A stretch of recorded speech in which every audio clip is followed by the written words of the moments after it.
Do you need this, Mrs. Kemp?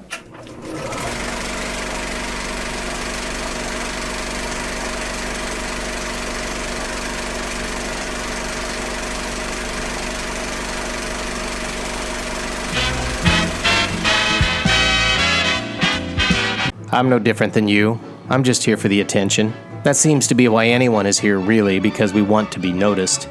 The great tragedy of Western culture is that most of us are taught at an early age to fear being ignored. Because failure to be seen is failure to exist. Kierkegaard said something like that. Something about how those who demand the most attention secretly carry the existential fear of non-existence. Which brings us to one of my favorite films, La Dolce Vita, directed by Federico Fellini from a screenplay by Fellini, Ennio Flaiano, Tullio Pinelli, and an uncredited Pierpaolo Pasolini. La Dolce Vita, which means the sweet life, follows the exploits of Marcello, a tabloid journalist navigating Rome and the surrounding area over the course of 7 days and nights. Common interpretations of the narrative structure divide the film into 7 distinct episodes, with a prologue at the beginning, an intermezzo midway through, and an epilogue at the end, making for 10 smaller narratives within the grander one, each contributing to a complex study of Marcello himself. And what an unsettling study it is. As portrayed by Marcello Mastroianni, La Dolce Vita's protagonist oscillates between cool and vulgar, charming and obnoxious, jovial and dejected. This makes Marcello no different than any of us, but when his essential nature comes under scrutiny through successive viewings, we see what a desperate and miserable soul he really is. Some say Marcello is Fellini himself, and while certain elements of the film are autobiographical, I think they're only half right. Certainly, Fellini identifies with Marcello in all of his distressing disguises, but the two personalities diverge late in the film. Whereas Fellini would continue to have a robust and prolific career after La Dolce Vita, his cinematic doppelganger does not share the same fate. Again, that's just the way I read it. Fellini's full intent is something we will never know, but I'd like to walk you through La Dolce Vita's episodes to reveal my own truth about the film. 2 things to keep in mind. 1, I'm not going to go through these episodes in order. Many of the episodes that occur in the film's first half create dynamics that are revisited in the second half. As such, the episodes in the second half occur almost like echoes of the first. For that reason, I want to discuss the episodes out of order, like Pulp Fiction, to clarify what I think is going on in the film. The second thing to keep in mind is that there will be spoilers. That's it. You've been warned. La Dolce Vita opens with one of its many now iconic shots, the image of Christ flying over Rome. Christ is actually a statue suspended under the belly of a helicopter, being delivered to its new home at the Vatican. Christ is being followed by a second helicopter, this one carrying a news crew led by our hero Marcello and his pesky photographer sidekick Paparazzo. And yes, this character in this movie is where the term paparazzi originates. It would seem like another day at the office for Marcello until his crew passes a trio of beauties sunbathing on a roof. At once, the news helicopter abandons the story of the Vatican's new statue and circles back, hovering over the sunbathers as Marcello playfully tries to acquire the women's phone numbers. It's a bit too on the nose, especially for Fellini, but in case you missed it, the film opens with our hero following Jesus, but then he stops following when he is distracted by his own lust.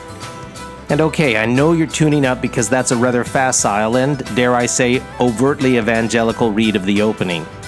But as the film seems to be about a man unable to find his authentic self, i.e. his soul, it's a convenient jumping-off point. The religiosity of La Dolce Vita is just one of the film's many facets. There are other themes, which we will look at presently, but let's allow this one to play out. In the prologue, Marcello stops following Jesus. Later in the film, on the third day or episode, Marcello, Paparazzo, and Marcello's possessive fiancée Emma will drive to the outskirts of Rome to cover the story of 2 children who claim to have seen the Madonna.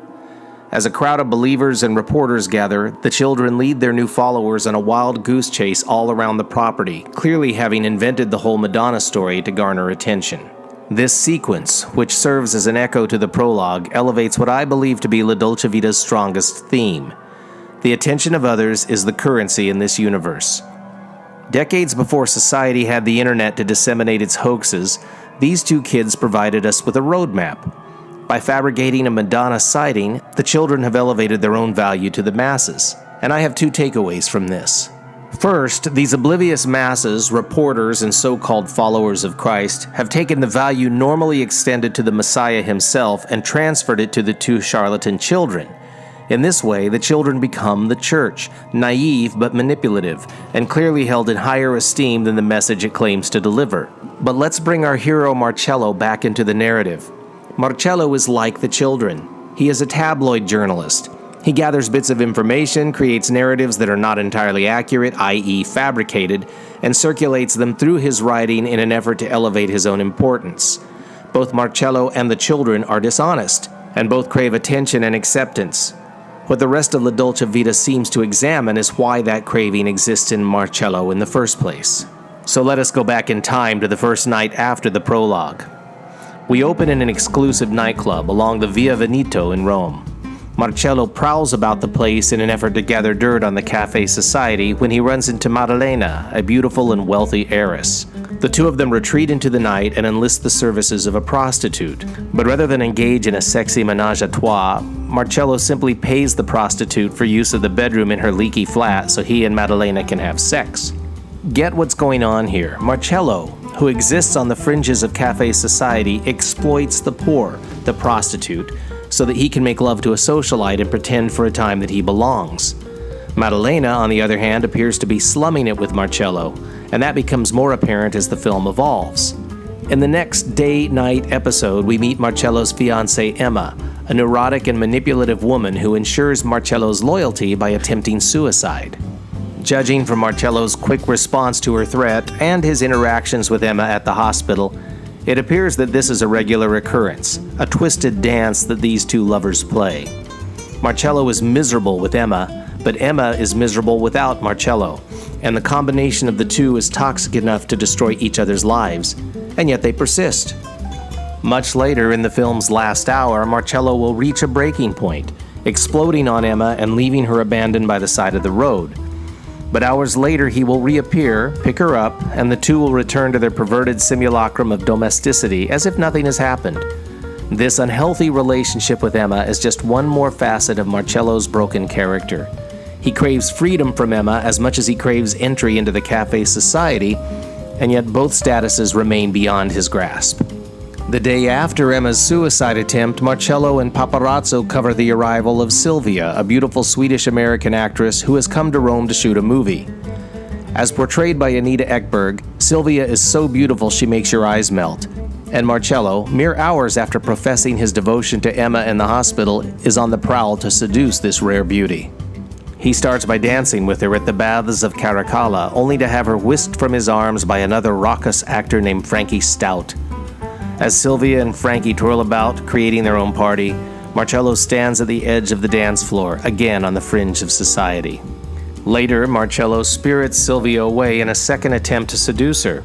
He gets her alone in the alleyways of Rome, but his attempts are again thwarted when Sylvia discovers a kitten and urges Marcello to find it some milk. At this point, Marcello is desperate to be with her, and he runs into the night to carry out the quest. This leads to the famous Trevi Fountain. It is here that Marcello finds Sylvia waiting in the fountain's waters, and when she pleads for him to join her, he climbs in without hesitation. Again, the symbolism is heavy-handed. Sylvia, standing in the water below the statue of Oceanus, calling to Marcello, "Come here, now." Sylvia is the siren, Marcello is the careless sailor who has forgotten to tie himself to the mast. In the fountain, Sylvia anoints Marcello with water, perhaps a baptism to save his soul. But Marcello cannot be saved. Dawn arrives as if by magic, and rather than enjoy the pleasures of Sylvia's body, Marcello is to be beaten by her loutish husband. Thus does a romantic film scene devolve into the tale of a pathetic man trying and failing to cling to an impossible dream. The Trevi Fountain scene occurs at just under an hour into a 3-hour film. Once it's over, Sylvia will effectively escape the story. It seems like a clever trick by Fellini, and those who have not seen La Dolce Vita but are familiar with this scene mistakenly believe the film will be a love story. On my first viewing, I assumed Sylvia would return at some point, that her encounter with Marcello would be revisited and resolved. This never happens. Instead, we see Marcello descend deeper into his shadow, as if these episodes are Dante's circle of hell. But La Dolce Vita does not afford us such an easy read. Despite the film's religious undertones, Marcello's fall is as much societal and psychological as it is spiritual. 3 key figures appear in Marcello's life after the encounter with Sylvia, 2 mentors and a muse. The first mentor is Marcello's older friend Steiner, sort of an Obi-Wan Kenobi who seems to have the perfect life. Steiner lives in a beautiful apartment with a beautiful wife and 2 beautiful children. He has interesting parties with interesting people, and yet when Marcello dreams of the day he will also have these things, Steiner recites perhaps my favorite speech in the film. Do not think that safety is being locked up in one's own home. Do not do what I did. I am too serious to be an amateur, but not enough to be a professional. A more miserable life is better, believe me, than an existence protected by an organized society where everything is calculated, everything is perfect. Marcello loves and respects Steiner, but lacks the imagination to grasp what he says. Even when it is too late, when the warning embedded in Steiner's words becomes clear, Marcello is too far gone to do anything about it. The second mentor in Marcello's life is his biological father, who passes through Rome for a drive-by visit. Eager to connect, Marcello takes his father to a club in Rome and even fixes the older man up with a pretty showgirl. It is in these simple scenes that we bear witness to Marcello's fractured heart. He adores his father, but admits that the man was never around for him growing up.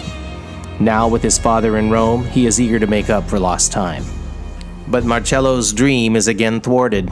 His father becomes ill and decides to catch an early train back home. Marcello pleads with his father to stay, that they might spend more time together, but the old man's mind is set, and he abandons his son on the street. An overhead long shot of Marcello alone says all we need to know about the root of his issues. His greatest fear is abandonment, separation. But hope is not lost. Midway through the film, at Steiner's urging, Marcello retreats to a seaside cafe to work on a novel.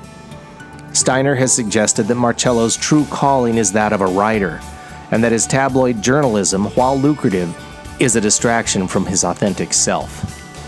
So Marcello escapes to write, and at the cafe he meets a young girl, barely 16, whose purity fascinates him. This is the only female in the film that Marcello does not sexualize.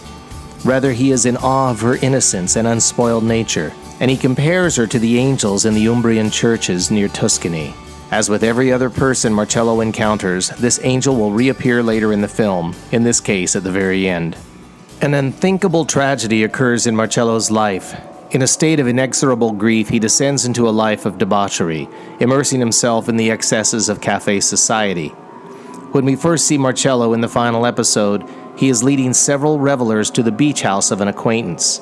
Discovering that the occupants are gone, Marcello and his crew break into the house to continue their party, which soon becomes a chaotic orgy. Marcello's shadow emerges, and he humiliates and abuses numerous female guests. The next morning, the party wanders out onto the beach, where fishermen are pulling a giant sea creature ashore. Marcello comments that the beast's eyes stare even in death, then wanders off to nurse his hangover. It is here that he hears the voice of an angel, the young girl he met at the cafe. She waves to Marcello from across an estuary, hoping he will recognize her. When Marcello does not, she makes a typing gesture to remind him what he was doing when they met, but also to remind him of his own purity, his essential self, which is that of a writer. Marcello fails to understand, and after shrugging complacently, he hides his eyes and wanders off with his new friends. In the end, Marcello has gotten what he always wanted, admittance into this special society, but at the cost of his very soul. It is a bleak, almost nihilistic ending, when a man's dreams of what life could be meet the reality of what life is. The real tragedy is that Marcello has a chance to escape. He can reject his obsession with the approval of others. He can recognize that the people he deems important are the ones least worthy of his gifts. But Marcello does not care about his gifts. He cares about attention, acceptance, adoration. This is why he turns his back on his muse at the end. As depressing as this film is, one might wonder why I love it so much. I love it perhaps for the same reason Fellini made the film in the first place. While La Dolce Vita is a chaotic and sometimes surreal journey through cafe society, it is told from the point of view of a man who doesn't realize he is too good for it. The narrative allows us to sympathize with this man but not identify with him. As passive observers, we stand at Marcello's side and see how vapid and meaningless this culture is. From Sylvia's pretentious howling at the moon to the blasé posturing of distinguished elites, we are annoyed and even appalled by these people, and yet Marcello believes they will somehow complete him. One of the most painful moments for me comes when Marcello sits in a room with a unique acoustic design, confessing truths into the air for the heiress Maddalena to hear. He admits that he loves her, and could even be happy if married to her. But as Marcello bares his soul, Maddalena falls into the arms of another man. No one can be trusted in this world, and the best thing for Marcello would be to escape it. But he does not escape, the viewer does. My love for this film stems from my personal connection to Marcello. I once craved attention to such levels that to be ignored was the equivalent of drug withdrawal. And I escaped, just as Fellini did, by making this movie and leaving it behind him. Each successive viewing of La Dolce Vita is like a journey to the past, a reminder of the consequences when one refuses to grow up. Roger Ebert once stated that every time he watched this film between 1960 and 1991, he saw Marcello change. This is the magic of La Dolce Vita, and of all cinema. It changes with us, sometimes for the better, sometimes for the worse, but the best ones always have something to say. What does La Dolce Vita say to me? To paraphrase Roger Ebert, the sweet life may not exist, but you have to find that out for yourself.